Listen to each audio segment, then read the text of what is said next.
Bien, mes chers amis, cher Jean-Christophe, notre secrétaire national, cher Benoît, notre secrétaire fédéral, et puis aussi, puisqu'on parle du Parti Socialiste, Rodolphe est là avec nous, secrétaire fédéral des Deux-Sèvres. Chers amis, nous tenions, les élus socialistes du Conseil régional, à t'accueillir ici, cher Jean-Christophe, à la Maison de la Région. La Maison de la Région, c'est une grande histoire socialiste. D'abord parce que l'un des tout premiers présidents, pratiquement le premier président de l'établissement public régional, était Raoul Cartreau, qui était maire de Civray, député de la Vienne, et c'est lui qui a fait construire la Maison de la Région. Donc c'était dans les années 80-85, par là je crois qu'il a été inauguré en 87, un petit peu plus tard, là, il n'était plus président, ça avait changé. Bon, après il y a eu l'ère de Jean-Pierre Raffarin, et puis on a pensé qu'il était indéboulonnable, il a été réélu, et puis en 2004, Ségolène Royal a brillamment remporté l'élection. Un certain nombre d'entre nous ici étaient déjà dans l'affaire.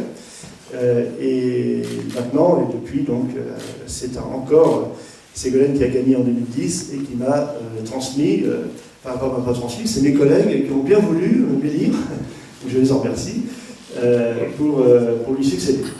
Voilà, donc je crois que les régions sont une des vitrines, des principales vitrines du Parti Socialiste, de ce que nous apportons à nos concitoyens. C'est vrai que c'est une vitrine qui n'est pas aussi dans le concret, dans le détail, que peuvent être les mairies, les agglomérations, qui apportent les services et qui apportent beaucoup de choses en direct aux habitants. Mais elles ont aussi un rôle à jouer, y compris de ce côté-là. Et nous, en Poitou-Charentes, on a veillé depuis 10 ans à ce que chacun des citoyens qui peut être concerné par nos compétences nous repère, sache ce qu'on fait, où on est, comment on parlait. On a des élus référents de territoire sur l'ensemble des pays et des agglomérations pour que la région soit connue de l'ensemble des citoyens, et en particulier des élus locaux, des entrepreneurs, du monde associatif. Voilà, par exemple, là, avec René, on a beaucoup œuvré ensemble parce que Ségolène avait envoyé du référent chez lui, donc c'était pas le plus dur. Et on a pu travailler ensemble, ça c'est un point important, et je crois que dans l'échéance qui arrive, ça va être aussi un enjeu que de pouvoir parler à nos concitoyens de cette réforme territoriale et leur montrer non seulement le bilan, c'est évidemment un bilan dont nous sommes fiers, je crois que toutes les régions ont montré qu'elles étaient capables d'apporter sur l'éducation, sur le développement économique, sur la formation, sur l'aménagement du territoire, beaucoup de choses, sur la culture aussi, beaucoup de choses. Et puis d'ouvrir une nouvelle phase conforme aux attentes qui sont aujourd'hui celles de nos concitoyens. Voilà, ce que je pouvais dire vraiment très court, parce que le moment n'est pas venu de faire des longs discours. Et simplement, pour conclure, cette salle Pierre-Loti, c'est donc une ancienne chapelle dans laquelle nous sommes, en toute laïcité, bien évidemment.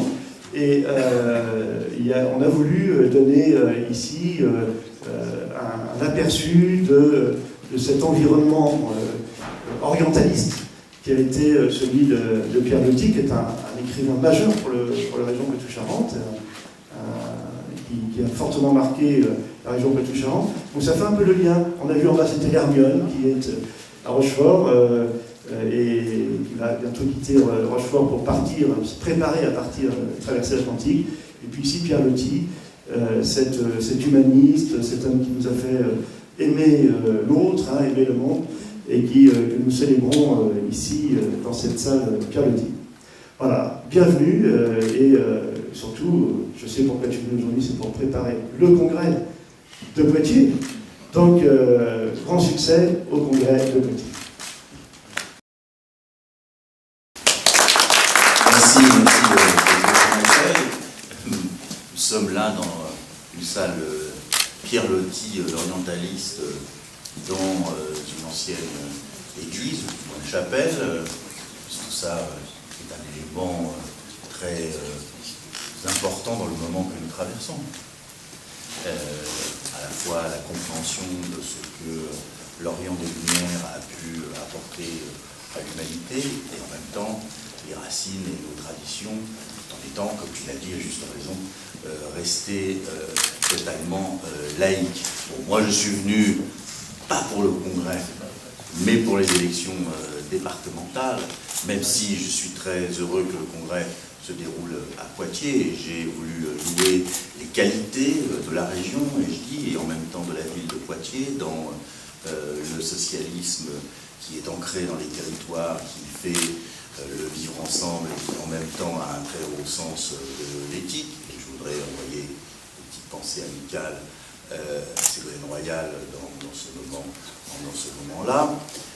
Mais les départementales, c'est ce qui arrive devant nous. Il y a un certain nombre de candidats qui sont sur le terrain, qui travaillent énormément. C'est une gauche de proximité, une gauche de terrain, qui montre ce qu'est le modèle des socialistes, c'est-à-dire d'abord la solidarité. Je pense que les Français sont très attachés à cette gauche-là, et le moment présent permet, avec la remontée spectaculaire du président de la République et du Premier ministre, d'être beaucoup plus entendu, c'est-à-dire que les débats ne vont pas se porter comme lors des municipales malheureusement ou des européennes sur d'autres choses, mais on va pouvoir avoir le bilan fait par nos camarades présents et puis en même temps les perspectives que nous voulons offrir au département et bien sûr là où, ce qui n'est pas le cas dans ce département, mais là où nous dirigeons les départements, de pouvoir les conserver ou lutter pour que nous puissions les conserver. Il faut pour cela faire apparaître la gauche de proximité, montrer ce qu'elle est capable de faire, et puis aussi, ça me semble essentiel, je dis ça devant les premiers fédéraux, se battre pour l'unité, car à l'évidence, si l'unité n'est pas au rendez-vous, avec 12,5 des inscrits, on se retrouve, excusez-moi d'être assez terre à terre, mais on se retrouve dans une situation où la gauche divisée peut être éliminée. Donc je n'ai de cesse, département après département, de dire que notre main est tendue à l'ensemble des forces de gauche. Je ne veux pas dire que nous passerons sur leurs positions et qu'ils passeront sur les nôtres, mais qu'ensemble, nous pouvons faire beaucoup. Émietter, nous ne pouvons rien faire. Et nous avons en face de nous des personnalités, des partis politiques redoutables. Je ne parle pas de l'UMP seulement, je parle du Front National. On va se réveiller dans quelques jours en se rendant compte que malgré ce grand mouvement républicain, le Front National est présent. C'est une force qui s'installe au niveau national, mais qui veut s'installer sur les territoires. Et évidemment, certains d'entre eux vont être désignés par des tribunaux de peuple, et ils ne changent pas de nature. C'est toujours une force politique qui n'accepte pas la République, puisqu'il estime que les citoyens sont de deux ordres, les citoyens de souche et ceux qui sont de papier.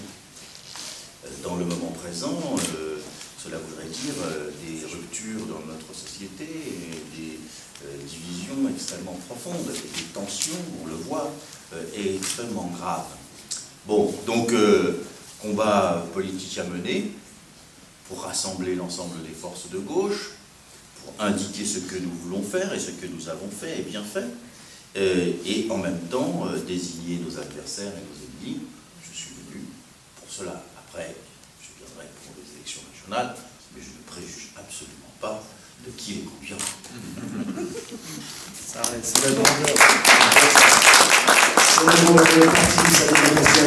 Je voudrais juste ajouter un petit mot de tout cœur, d'encouragement pour ces élections départementales, parce que nous avons autour de nous beaucoup de candidats qui affrontent une situation qui n'est pas la plus facile qu'on ait connue.